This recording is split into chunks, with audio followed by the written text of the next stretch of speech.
O di ay ni guys ang pandigma namo ang barko diri sa San Jose, Dinagat Island. Guwapo kayo guys. Mao day ni pinakabag-ong barko karon diri sa 40 guys, diri sa San Jose, Dinagat Island. Unya kanang atong gitumbok guys, mo ni unang gihimong barko. Mo ni gitawag nila diri na barko sapon katong Yamasiro.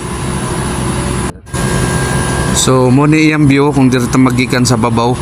Mo ni iyang view. Mura gyud siya tinuod mga idol. So dira ninyo makita ni sa San Jose, Dinagat Island. Mo ni opisina sa mga nanggi-office diri sa Kapitolyo sa Dinagat Island. Very unique guys. So mo ni agi sa atong mahal na gobernador Nilo P. Dimiri Jr. sa iyang pagpaningkamot na nigwapo ang ato ang lungsod diri sa Dinagat Island. Yan. Perti ng gwapo kung manuroy mo di guys. Sulit kayo ang inyong kuan.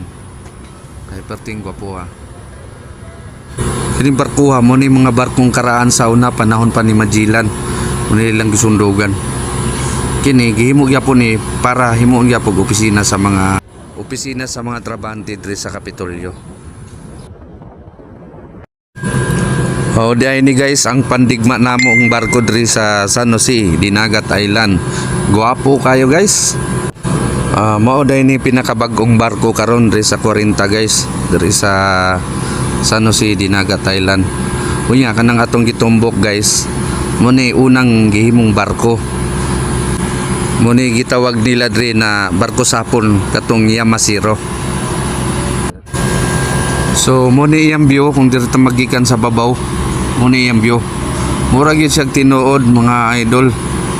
So dira ninyo makita ni sa San Jose, Dinagat Island.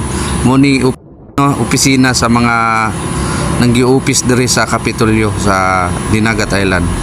Very unique guys. So mo ni agi sa atong mahal na gobernador Nilo P. Dimiri Jr. sa iyang pagpaningkamot na nigwapo ang ato ang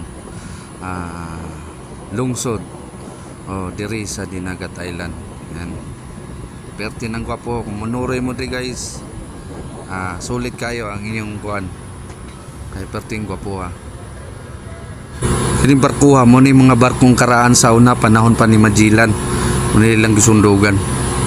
Kini gihimo gyapon ni para himuon gyapon opisina sa mga trabahante diri sa Kapitolyo.